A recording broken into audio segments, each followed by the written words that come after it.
Bible in a year. The Message version. January 3rd. Genesis chapter 5, verse 1 through chapter 7, verse 24. This is the family tree of the human race. When God created the human race, He made it godlike, with a nature akin to God. He created both male and female, and blessed them, the whole human race. When Adam was 130 years old, he had a son who was just like him, his very spirit and image, and named him Seth. After the birth of Seth, Adam lived another 800 years, having more sons and daughters. Adam lived a total of 930 years, and he died.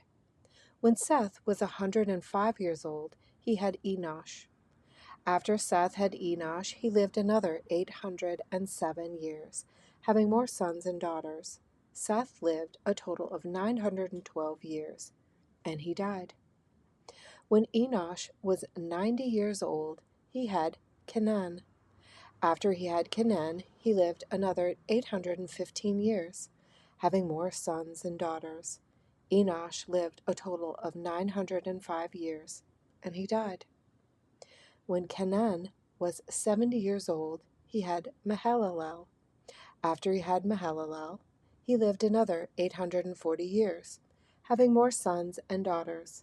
Kenan lived a total of 910 years, and he died.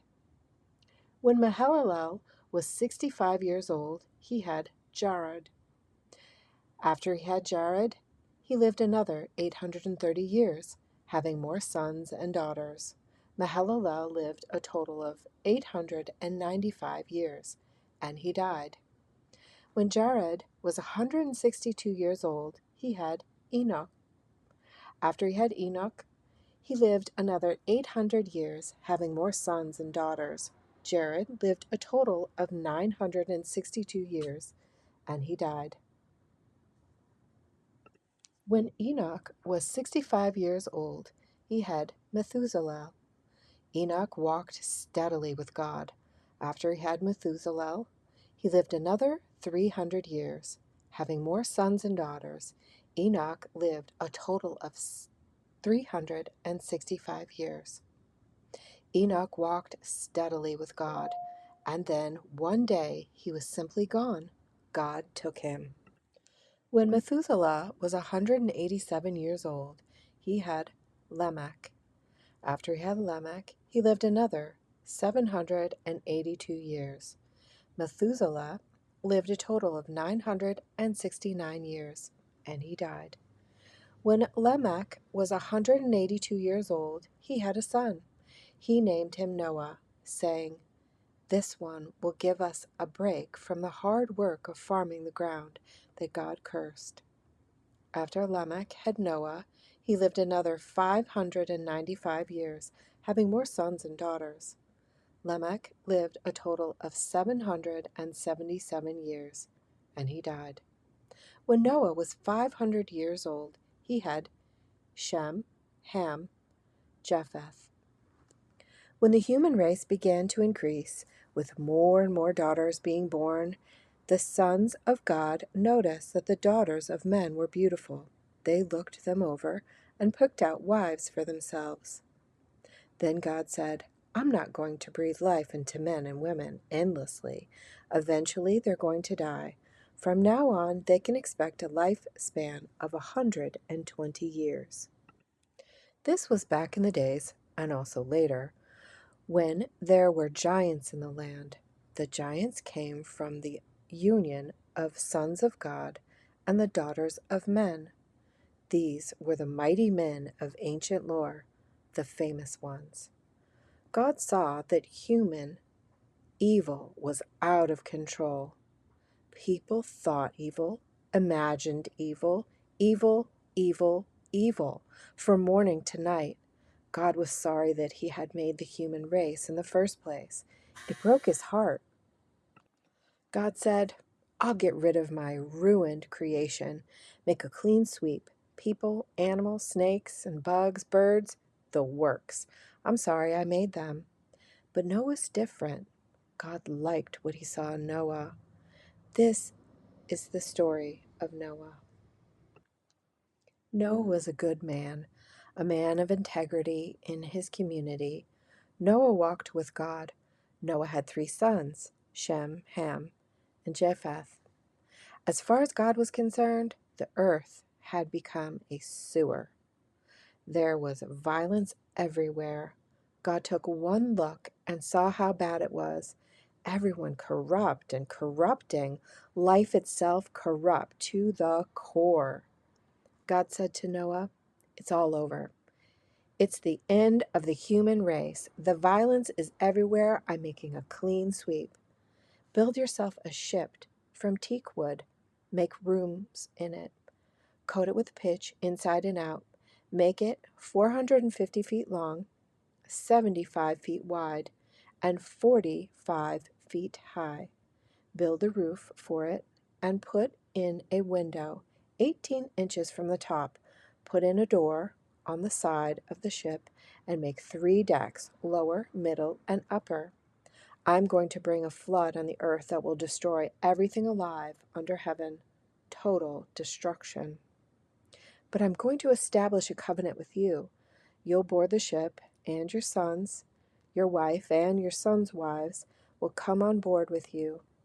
You are also to take 2 of each living creature, a male and a female, on board the ship to preserve their lives with you.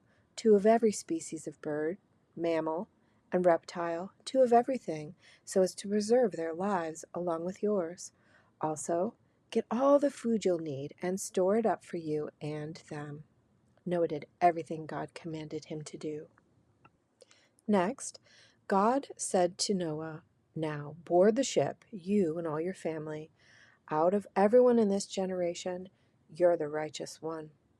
Take on board with you 7 pairs of every clean animal, a male and female, 1 pair of every unclean animal, a male and female, and 7 pairs of every kind of bird, a male and a female, to ensure their survival on earth. In just 7 days, I will pour rain on earth for 40 days and 40 nights. I'll make a clean sweep of everything that I've made." Noah did everything God commanded him. Noah was 600 years old when the flood waters covered the earth. Noah and his wife and sons and their wives boarded the ship to escape the flood. Clean and unclean animals, birds, and all crawling creatures came in pairs to Noah and to the ship, male and female, just as God had commanded Noah. In 7 days the flood waters came. It was the 600th year of Noah's life, in the 2nd month, on the 17th day of the month that it happened. All the underground springs erupted, and all the windows of heaven were thrown open. Rain poured for 40 days and 40 nights. That's the day Noah and his sons, Shem, Ham, and Japheth, accompanied by his wife and his sons' wives, boarded the ship, and with them every kind of wild and domestic animal, right down to all kinds of creatures that crawl and all kinds of birds and anything that flies. They came to Noah and to the ship in pairs. Everything and anything that had the breath of life in it, male and female, of every creature came just as God had commanded Noah. Then God shut the door behind them. The flood continued 40 days, and the waters rose and lifted the ship high over the earth. The waters kept rising. The flood deepened on the earth. The ship floated on the surface. The flood got worse until all the highest mountains were covered. The high water marks reached 25 feet above the crest of the mountains. Everything died. Anything that moved, dead. Birds, farm animals, wild animals, the entire teeming exuberance of life, dead. And all people, dead. Everything living, breathing creature that lived on dry land died. He wiped out the whole works, people and animals, crawling creatures and flying birds, every last one of them gone. Only Noah and his company on the ship lived. The floodwaters took over for 150 days. Matthew chapter 3, verse 7 through chapter 4, verse 11. When John realized that a lot of Pharisees and Sadducees were showing up for a baptismal experience because it was becoming the popular thing to do, he exploded. "Brood of snakes! What do you think you're doing slithering down here to the river? Do you think a little water on your snakeskins is going to make any difference? It's your life that must change, not your skin. And don't you think you can pull rank by claiming Abraham as father? Being a descendant of Abraham is neither here nor there. Descendants of Abraham are a dime a dozen. What counts is your life. Is it green and flourishing? Because if it's dead wood, it goes in the fire. I'm baptizing you here in the river, turning your old life in for kingdom life. The real action comes next. The main character in this drama, compared to him, I'm a mere stagehand. It'll ignite the kingdom life within you, a fire within you, the Holy Spirit within you, changing you from the inside out.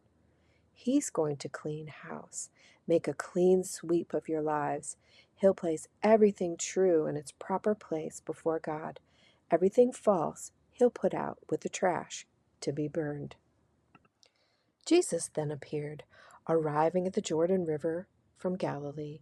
He wanted John to baptize him. John objected. "I'm the one who needs to be baptized, not you." But Jesus insisted, "Do it.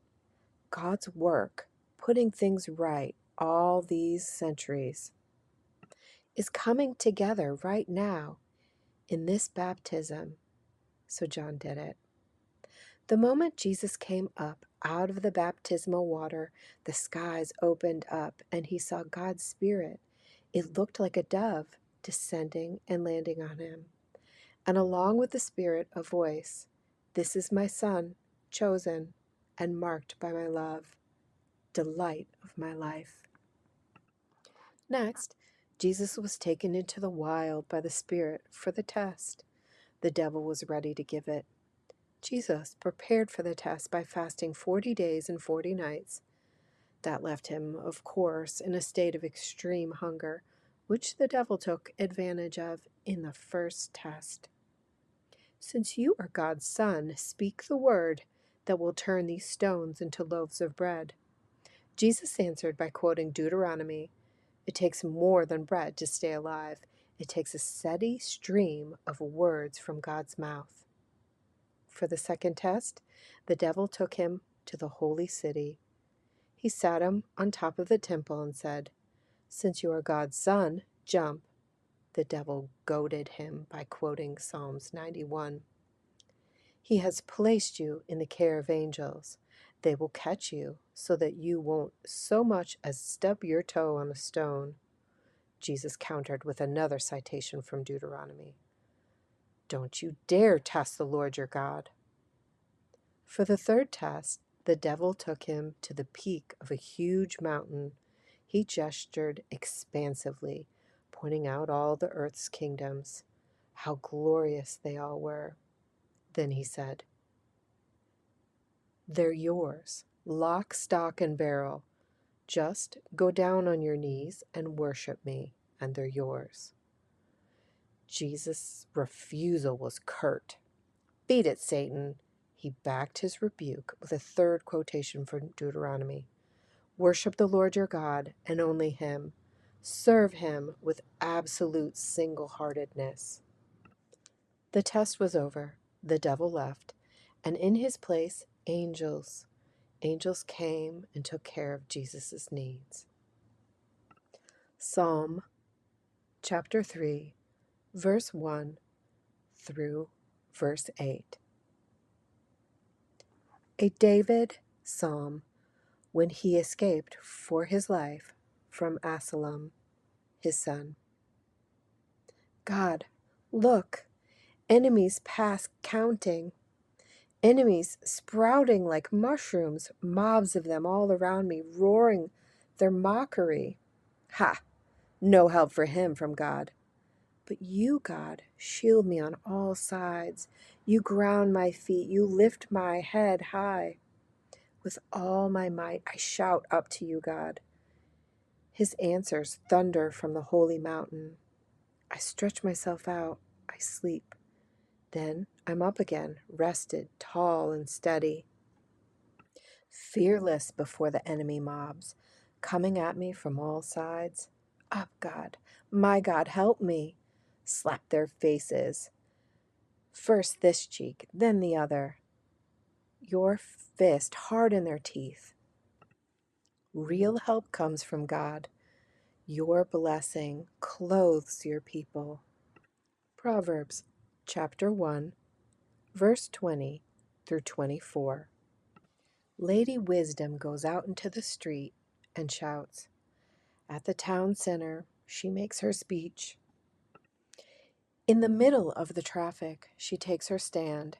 At the busiest corner, she calls out, Simpletons! How long will you wallow in ignorance? Cynics!